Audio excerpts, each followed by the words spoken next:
جيران ولا قران نسريدين كنيا رتين خنوس خاتمة قارين نها قلتو قبرتين وجين نها تيسسوك يا ما في الجنة همتون الراقبوك يا متيسة ستي نواسيتو قبروبنين وقبروب سنجتي نوبلي سومسي موتي أجي في أسيتيسي قلبي مسلموت نوكو سوتي ببايسي.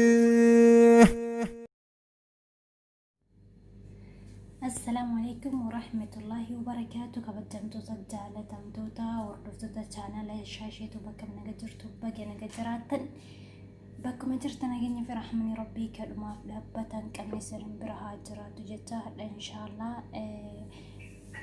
وانت رفين سكيسن إتي قلتني وكيف يدمتني سنتهما وانت كبدلو في وان أفوري إنس ما ينسي في maininisi kana kuno asliidha. Maininisi kana fi akkasuma damma jechuudha fi koofiidha. Nansifika kana yaw haala kana kun dammo kallee sadii yaw isinitti mul'isa akkaataa walitti maksii godhu inshallah. نوما ولين ترى أجل كمرتي كله بسم الله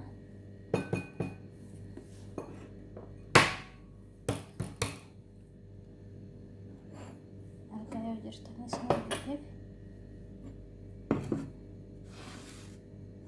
أرجع يرجعنا تفكاته بسم الله كله توك lama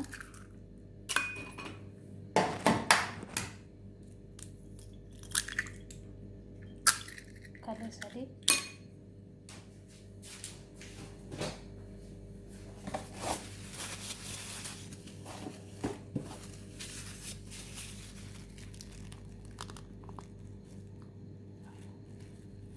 ada kana isini mau katakan apa kata kalle sadii fi maininisi kuni asliidha. Asli kana kalleen dammoo maali faayidaan isii rifeensa keessa isin laaffisa. Maininisiin dammoo maininisiinis akkasuma rifeensa laaffisa mankaa tokko kuna maininisi kaa'u mankaa tokkotti godha haala kanaan. Amma dammoo koofii kana isas mankaa tokkotti godha. Kun dammoo rifeensaaf bareeda. Rifeensa keenya akka nu bareedu godha, hin bareechisa. Akka fakkeenya innaa godha jechuudha. Itti fayyadamee argee jira. Amma baay'ee ibsadhu malee dura hedduu itti fayyadamee meeshaadha rifeensaa fi akkuma kararii isaa kana godha.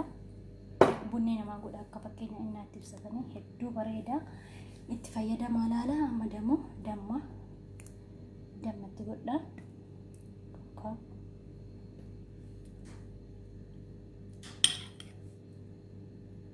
Dammas mankama tokko haala kana walii maksii godhee ani killee warri barbaadanii rifeensi keessan dhiqaa killeen tokko isningaa lamas bareeda gaariidha dansa.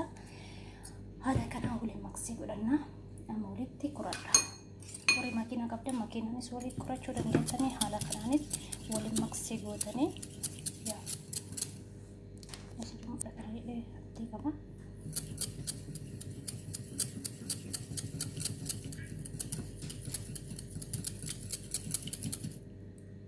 Haala kana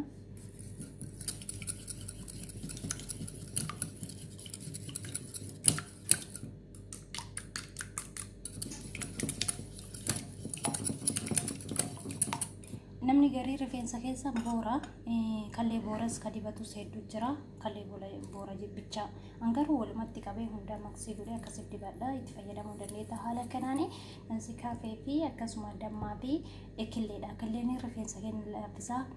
Dammis illee bareeda. Rifeensa keenya kan caccabnee fi laaffisa bareeda. Akkasuma qulqulluun nutsuu ta'a. Yeroo rifeensa keenya hin cullu qalleen bareechisa. Akkasuma maininisiinis ni laaffisa.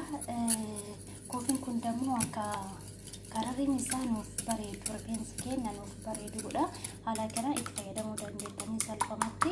Kun waan amma xiqqoo neela gurraacha ta'e maaliidhaaf kofii waan itti baay'isee fi manka tokko itti godhe garuu bareeda rakkoon qabu.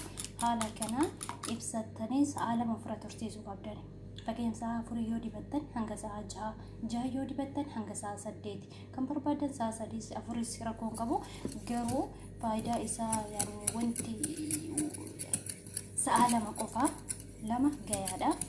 Haala kanaan ibsattanii sirriitti rifeensa keessan keessa seensiftanii sirriitti meesaaji gootanii haga daqiiqaa 10 daqiiqaa 5 irraa hanga 15 hanga 20 meesaaji gootanii daqiiqaa 10 achi booda feestaalee rifeensaa hin jira isa shabbanattanii bakka haala sanii hedduu bareeda osoo hin dhiqanneen dura rifeensa keessan dura qulqulluu ta'uu qaba rifeensi.